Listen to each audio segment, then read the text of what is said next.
বিশ্ব নেতাদের বরণ করে নিতে যখন প্রস্তুত তুরস্কের রাজধানী আঙ্কারা, তখন শহরের আরেক প্রান্তে কমিউনিস্ট পার্টি অব তুর্কি বা টিকেপির ডাকে ন্যাটো বিরোধী আন্দোলনে যোগ দেন কয়েকশো মানুষ। ন্যাটো খুনি সংগঠন, জোটটির কোনো লক্ষ্য নেই এমন প্রতিবাদী স্লোগান, প্লাকার্ড ও লাল পতাকা হাতে আঙ্কারার রাস্তায় নামেন বিক্ষোভকারীরা। NATO'nun dünyada işlediği suçlar belli.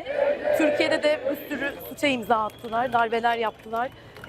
Üstleri var. Bir de utanmadan şimdi Ankara'da ağırlanıyorlar. ABD emperyalizminin uluslararası savaş örgütü olarak gördüğümüz NATO'nun hem geçmişimizde hem bugün hem yarına dair এক পর্যায়ে পুলিশ আন্দোলনকারীদের রাস্তা থেকে সরিয়ে দিতে চাইলে শুরু হয় উত্তেজনা। পরে লাঠিচার্জ ও পিপার স্প্রে নিক্ষেপ করে পুলিশ। আটক করা হয় শতাধিক আন্দোলনকারীকে। এছাড়া ন্যাটো বিরোধী বিক্ষোভ হয়েছে ইস্তাম্বুলেও। এদিকে মঙ্গলবার শুরু হতে যাওয়া ৩৬তম ন্যাটো সম্মেলন ঘিরে পুরোপুরি প্রস্তুত আঙ্কারা। নিরাপত্তার চাদরে ঢেকে ফেলা হয়েছে মূল অনুষ্ঠানস্থল ন্যাশনস লাইব্রেরি অব প্রেসিডেন্সি।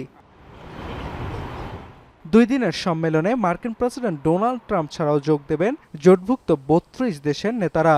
আন্তর্জাতিক গণমাধ্যমগুলো বলছে, এবারের সম্মেলন থেকে বড় সিদ্ধান্ত আসার তেমন সম্ভাবনা না থাকলেও ইরান যুদ্ধ ঘিরে ন্যাটোর সঙ্গে যে বৈরিতার সম্পর্ক তৈরি হয়েছে ট্রাম্প প্রশাসনের, তা কমাতে উদ্যোগ নেবে জোটের শীর্ষ নেতৃত্ব।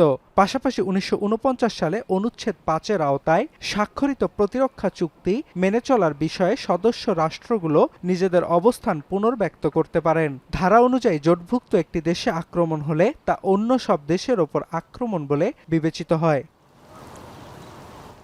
এছাড়াও এবারের আলোচনার টেবিলে ন্যাটোর প্রতিরক্ষা ব্যয়, ইউক্রেন যুদ্ধ, মধ্যপ্রাচ্য সংঘাত ও হরমুজ প্রণালীতে নিরাপদ জাহাজ চলাচলের মতো বিষয়গুলো গুরুত্ব পাবে। অর্ণব প্রসাদ, এখন বিশ্ব।